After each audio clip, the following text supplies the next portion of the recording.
yaitu ini.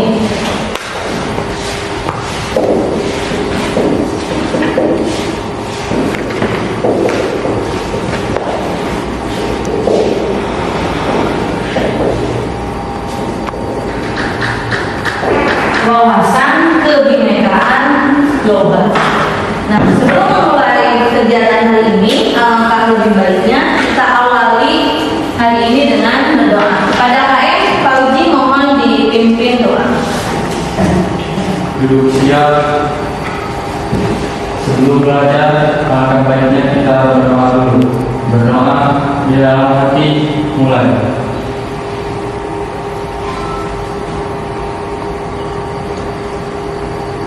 Berdoa selesai. Beri salam.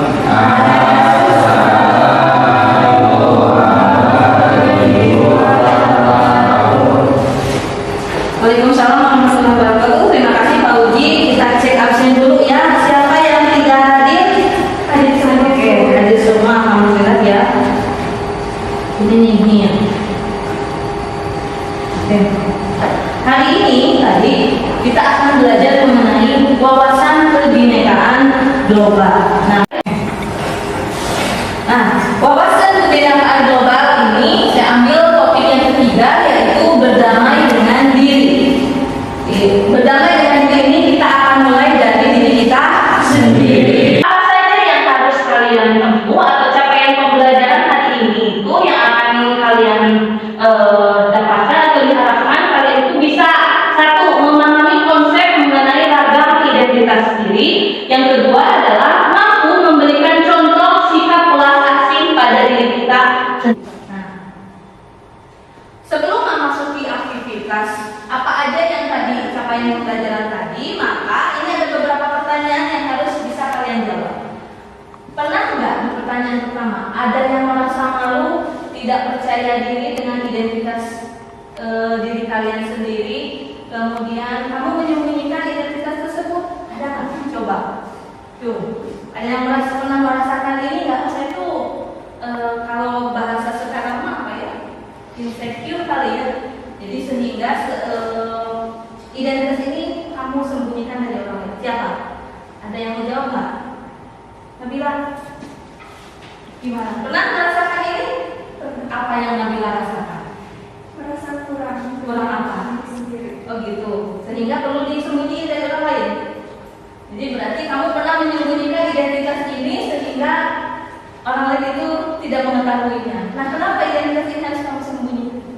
Tahu ini, kenapa identitas tersebut perlu kamu sembunyikan? Terus kenapa kamu itu merasa malu?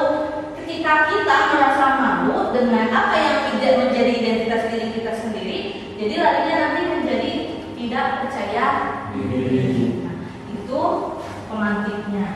Nah, aktivitas kita hari ini, saya punya beberapa permainan. Permainan ini menunjukkan identitas-identitas yang sangat melekat dengan kalian.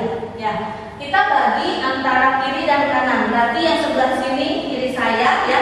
Sebelah sini berarti kanan. Silakan kalian pilih sesuai apa yang kalian rasakan atau yang kalian kira-kira itu identitas saya bukan ya, gitu ya.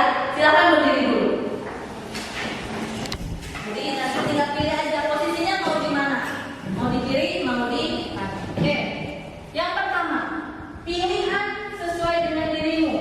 Gender, kalau yang kiri berarti laki-laki, kalau yang kanan perempuan. Coba yang kiri ada siapa aja? Kiri sebelah sini, kanan sebelah sini. Ayo berkelompok. Masa kamu nggak bisa gender? Kiri sebelah sini. Belajar mau kemana? Berkelompok. Naik. Kiri saja ini. Itu kanan. Jadi yang sebelah kanan. Yang sebelah kiri adalah laki-laki. Ya. Nah, berarti gini ya.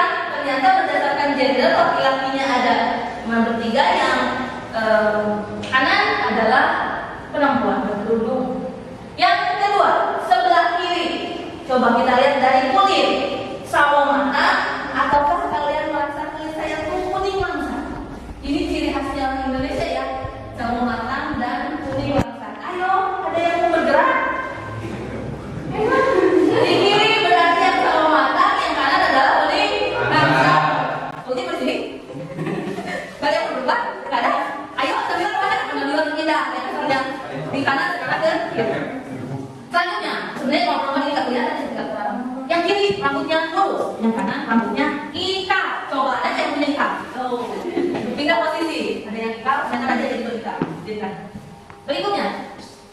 Hobi.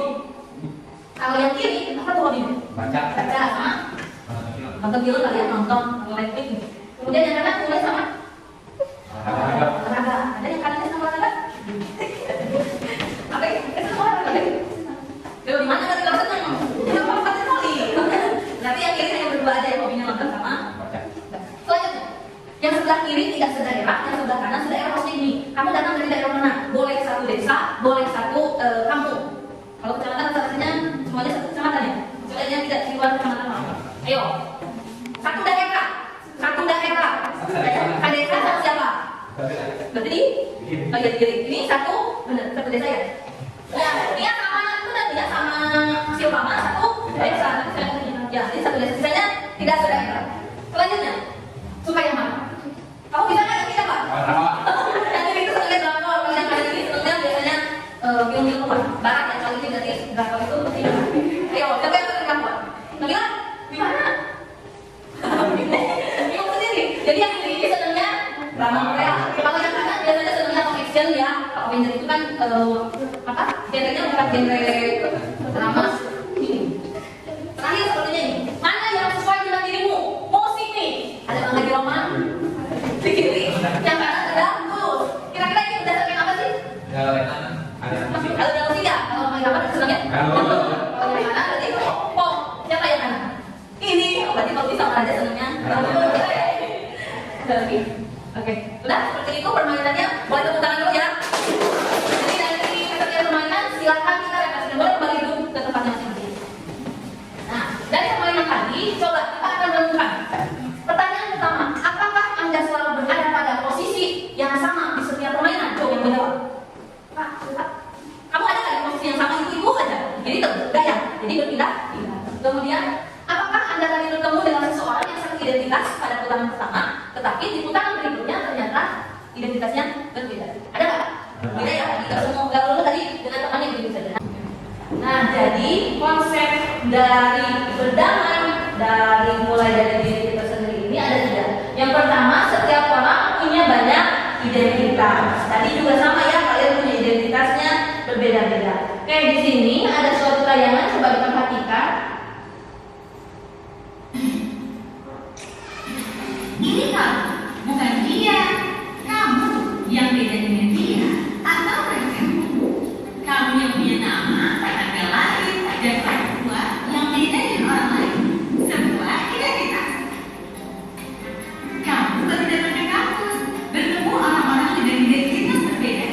Karena kamu penasaran, membandingkan satu sama lain, lalu mengelompokkan beberapa orang.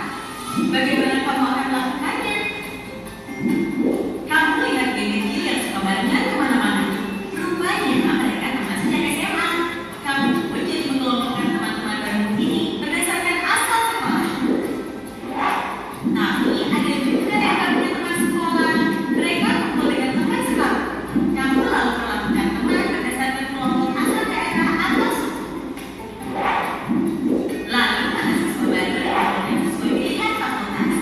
Kamu mulai berkelompok dengan teman fakultas dan punya identitas bersama sebagai mahasiswa di fakultas tersebut. Kita lahir dengan identitas seperti suku, agama, warna kulit, dan bertambah dalam pilihan sendiri atau diberikan orang lain hingga kita punya banyak identitas. Soal mana yang paling penting, beda-beda tiap orang. Ada saja yang terlalu bangga dengan identitasnya hingga merasa berhak merendahkan yang lain. Ada juga yang terlalu minder sampai tergoda membela identitasnya secara ekstrim. Beda identitas keduanya, namun mungkin kita perlu cara pandang yang benar soal identitas. Coba lihat baik-baik. Mungkin kita beda dalam satu identitas, tapi sama dalam identitas lain. Bahkan ketika mengelompokkan orang, kita sebenarnya mencari-cari persamaan identitas. Akhirnya kita perlu pahami bahwa beda itu hak asasi. Namun kita juga akan menemukan Ceritanya di sini itu Natasha berada di lingkungan baru, ya di kampus baru. Ternyata kalau melihat teman-temannya, mereka banyak berkelompok itu. Pertama, ada yang berdasarkan asal sekolah. Ketika dia ada SMK apa, SMA apa. Kemudian jika di mereka tidak berdasarkan sekolah, mereka berkelompoknya berdasarkan daerah. Daerah dulu dari kuliah, berdasarkan daerah. Nah, kalian Oh, saya itu datangnya dari seperti tadi, siapa samanya dari satu daerah yang sama. Apakah kamu hanya berteman dengan dia saja? Tidak. Ya. Setiap orang punya banyak identitas boleh, tapi satu yang akan kita punya sama, yaitu yang tadi, insan. Oke. Nah, konsepnya dari setiap orang yang punya banyak identitas ini begini. Mungkin kita akan punya kesamaan suku. Ada yang sukunya bukan dari suku Sunda. Kayaknya semua Sunda ya. Semua Sunda. Mungkin ada yang dari luar Jawa Barat, berarti kan sukunya berbeda. Ada yang sukunya sama nih, oh saya itu dengan teman saya itu sukunya sama. Ternyata tapi dari identitas agama atau religionnya ternyata berbeda. Jangan membeda-bedakan gitu ya. Yang kedua, identitas ini ada yang kita terima sejak lahir dan tidak bisa kita ubah, tapi ada juga identitas yang bisa kita bangun atau kita ciptakan dan bisa berubah. Menurut kalian, dari permainan yang tadi, identitas mana yang kita terima sejak lahir dan kita nggak boleh berubah ini? Gender. Pak Uji mau jawab apa? Gender. Apa lagunya gender? Yang nggak boleh kamu ubah? Warna kulit. Terus? Rambut. Jadi cuma berdasarkan genetik kali ya. Jadi sudah diciptakan sama penciptanya. Oh iya, kamu itu punya rambutnya ikal. Ini kan kamu ada ikal ya. Jadi warna kulitnya juga sawo matang. Kemudian gendernya adalah laki-laki. Kalau Raja, Pak Uji dan Eji kan laki-laki. Nah berarti kamu harus menerima itu. Tidak boleh kamu rubah-rubah menjadi gender yang lain. Tapi ada juga identitas yang bisa kita ciptakan atau bangun dari permainan tadi. Mana yang bisa kalian ubah? Apa Uji? Hobi. Oh iya, hobi saya tuh Pak Uji tadi apa? Olahraga. Karena pandemi males banget jadi mager di rumah tuh, sehingga dia beralih hobinya menjadi baca buku, bisa nonton, bisa apa yang lainnya. Itu karena berarti bisa kita ciptakan. Nah, kemudian ada identitas loh yang bisa kita anggap sangat penting, sehingga ketika ada orang lain yang merendahkan identitas kita ini, kita akan merasa tersinggung. Identitas apa yang harus kalian jaga baik-baik yang sangat berharga buat kalian? Dari yang permainan tadi deh. Apa sih? Gender. Jadi kalau ada orang-orang yang merendahkan gender kamu, itu sudah sepatutnya kita merasa tersinggung. Ya, atau bisa ada yang merendahkan dari sisi religion kita, agama gitu ya. Sudah seharusnya kita akan merasa tersinggung. Itu konsepnya ya. Jadi setiap orang akan punya banyak identitas. Itu saja. Yang kedua, ada yang tahu gambar apa itu? Dari yang kedua, dari konsep mulai dari atau berdamai dengan diri ini, kita akan harus punya gunakan standar diri kita sendiri. Kamu tahu ya sidik jari ini sangat kata-kata itu setiap orang adalah unik sekali sidik jari ini. Kenapa sih bisa unik? Ketika kamu lahir, berat badan kamu kan sekian, menuju besar balita naik terus sampai sekarang. Ada yang berubah nggak dari sisi fisik kamu? Ada apa, Eji? Tinggi badan, berat badan. Tapi ada satu hal yang tidak berubah ketika kita bertumbuh, yaitu sidik jari. Tuhan sudah menciptakan sidik jari ini sangat unik. Ya. Nah, standar umum tidak bisa kita jadikan patokan untuk mengukur diri kita sendiri. Bisa ketika kamu menonton iklan di TV atau tadi senangnya nonton. Saya tuh senangnya nonton drama Korea, nonton film-film barat. Saya punya fans sekali sama artis siapa. Nah, standar itu kamu gunakan standar orang tersebut untuk diri kamu sendiri. Ini tidak bisa kita jadikan patokan. Di konsep yang kedua ini juga sama, ada tayangan video. Standar berbeda-beda di setiap tempat itu berbeda. Setiap tempat dan waktu ini berbeda. Coba kita lihat ya tayangan. Yuni, mahasiswi sebuah SMA, berasal dari keluarga sederhana. Tapi karena ingin dihormati dan diterima, Yuni mengaku sebagai anak orang kaya. Gaya besar dan bicaranya diatur sedemikian rupa. Tapi dengan teman-temannya tak percaya, bahkan mencari tahu pada diri yang sebenarnya. Hingga akhirnya Yuni tahu identitas aslinya. Karena malu, akhirnya Yuni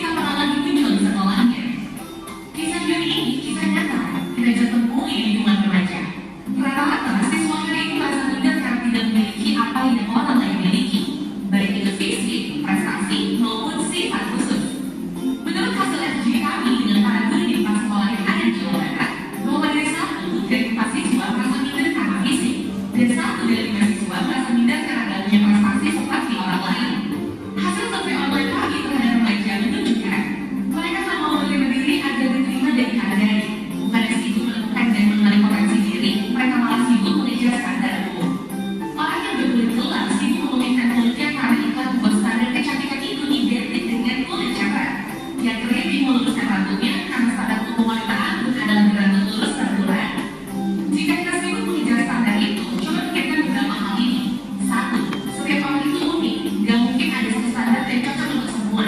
Setiap orang bisa punya standarnya masing-masing. Kalau standar orang yang begitu maju dan tinggi, lalu bagaimana dengan orang yang merasa independen?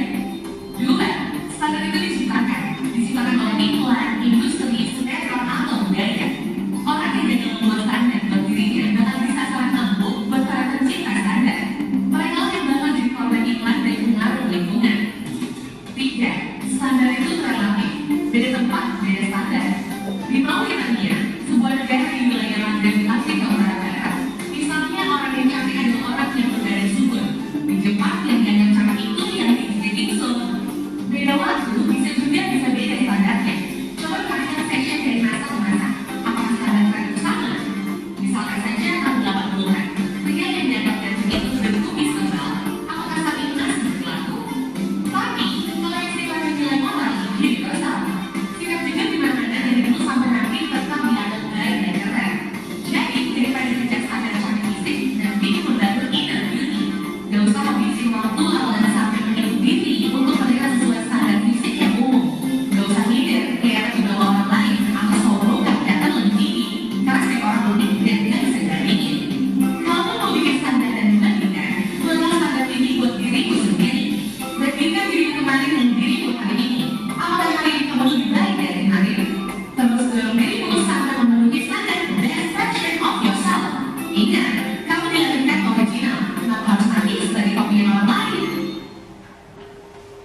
Ada yang pernah ngalamin kayak Yuni nggak?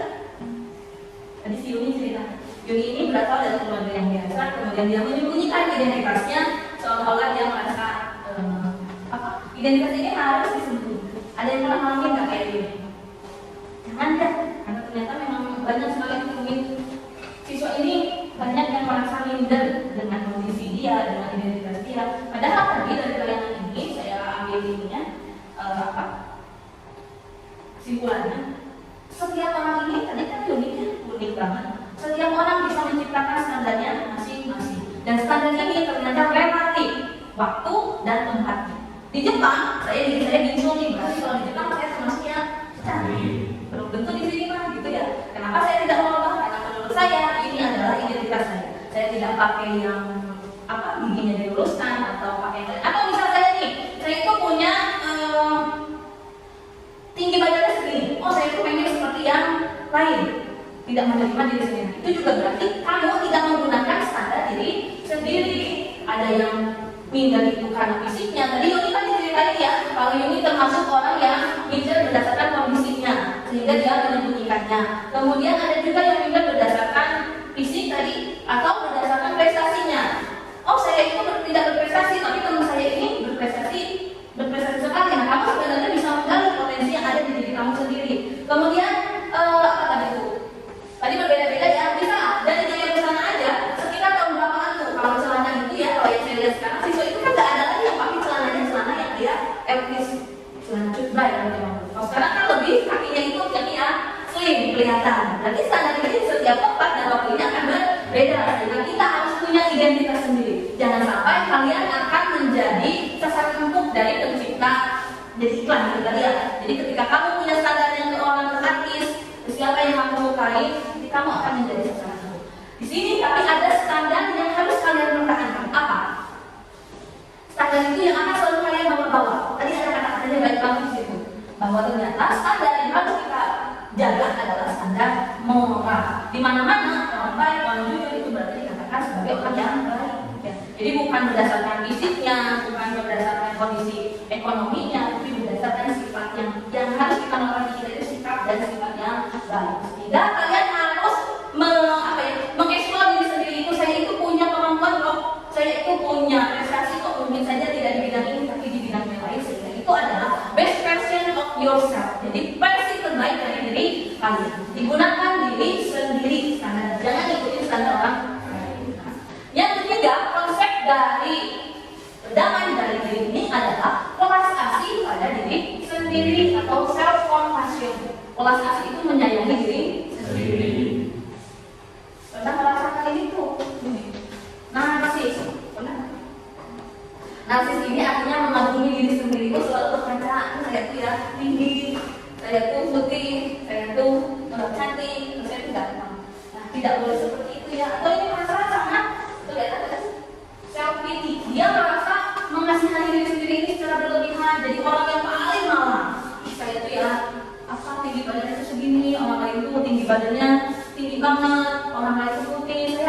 tulisnya begini, itu berarti sangat tidak mensyukuri gitu ya. Self compassion ini artinya latihan mencintai diri sendiri. Ternyata ketika kita sering mencintai diri kita sendiri, hasil penelitian mengatakan bahwa betul sih. Para ilmuwan mengidentifikasi 3 komponen dari mencintai diri sendiri yang beririsan yang baik dengan belajar rendah dan dapat berfungsi sebagai panduan untuk latihan kamu. Ternyata manfaat ini 1 akan mengurangi stres.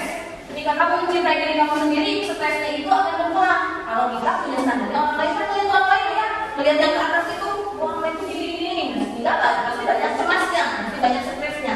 Kemudian bisa jadi ya depresi. Yang berikutnya ternyata meningkatkan kebahagiaan. Love yourself gitu ya. Jadi cintai diri kamu sendiri, maka itu akan meningkatkan kebahagiaan. Tidak membantu terhadap ketahanan dalam manajemen konflik. Jadi kalau ada konflik dengan seseorang dengan teman, ketika kamu mencintai diri kamu sendiri, itu bisa kita redam emosi yang tadi. Ya, nah kita akan mengekspresikannya itu biasanya begini. Ekspresikan cinta dan penerimaan terhadap diri kita sendiri. Yang kedua, ambil nafas dalam-dalam dari apa yang terjadi dari diri tanpa menghakimi. Oh iya ya, tahun ini semester ini saya belum berprestasi. Tidak bisa menghakimi, oh aku kesalahan saya itu apa? Tapi harusnya diperbaiki saja di semester yang berikutnya. Keterhubungan memperluas kesadaran kita kepada semua makhluk dan mengakui bahwa setiap orang itu pasti pernah mengalami pengalaman yang sulit. Jadi tidak boleh merasa paling saya yang paling menderita. Beda dengan orang itu. Jadi ada 3 ya konsepnya yang tadi itu. Apa aja? Bisa diulang nggak? Gitu ya. Tadi gunakan standar diri, belas kasih yang ketiga, dan yang pertama adalah itu apa? Ya, setiap orang punya identitas yang itu ketiga. Oke, kita akan aplikasikan atau buat tindakan konkret. Pertama, pernah nggak ngucapin terima kasih sama diri? Pernah. Kita tutup nih dari sini ya kalau terima kasih sama diri itu. Diri terima kasih apalagi sekarang nih awal tahun 2023. Selama 1 tahun kemarin pernah mengalami cobaan apa, musibah apa, tapi kamu mampu bertahan di tahun tersebut. Berarti itu sudah harus kamu berterima kasih sama diri sendiri. Ya, karena kan kita nggak tahu ya penderitaan awal itu sebagaimana mereka bertahannya di kondisi tersebut. Di titik paling rendah itu kamu bisa bertahan. Berarti kamu sudah berbangga terhadap diri sendiri. Terima kasih diri ya, sudah bertahan sekian lama, sudah bertahan dengan cobaan, dengan musibah. Itu berarti artinya sudah mengucapkan penghargaan terhadap diri kita sendiri. Yang kedua, kamu boleh melakukan ucapan ini coba telepon orang yang terkasih yang kamu miliki, bisa orang tua, ya, bisa orang terdekat, teman bahkan ya. Teman ini nih, saya tuh punya teman ketika saya down itu, dia itu selalu ada. Mau saya bahagia, mau saya lagi dalam kondisi terpuruk, dia itu selalu ada. Kamu boleh ucapin deh terima kasih. Kamu punya sahabat yang sangat baik, orang tua yang lengkap, kemudian masih punya teman-teman yang memang mensupport kamu, itu boleh kamu ucapkan terima kasih. Coba sama teman-teman yang ini mah jauh-jauh lah, bisa saling berpelukan, boleh terima kasih sudah menjadi teman yang baik selama ini, yang selalu ada. Dia teman-teman itu yang selalu ada untuk kita dalam kondisi apapun.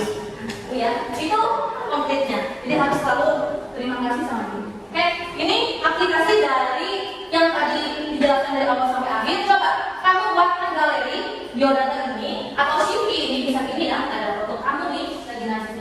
Ya, terus tuliskan apa saja sih yang menjadi identitas kalian ini sebanyak mungkin. Boleh dari ini ya, mulai dari identitas nama, kata lahir, alamat, sukunya apa, agamanya apa, hobinya, sekolahnya di mana, tuh sepak bola kemarin. Nah, makin banyak identitasnya makin bagus. Bisa kamu posting di media sosial dan mengundang teman untuk membantu menjadi baru. Ini kita lakukan di kelas saja. Silakan tuliskan identitas kalian. Terus nanti salah seorang boleh presentasi.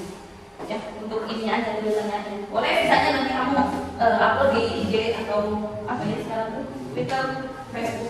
Ya, coba tulis identitas kalian itu apa. Dari mulai yang paling ini penting. Boleh dikatakan saya itu hobinya ini, saya itu senangnya ini, silakan dituliskan sebanyak-banyaknya. Nanti ibu tunjuk siapa yang ada. So, tulis boleh di ini.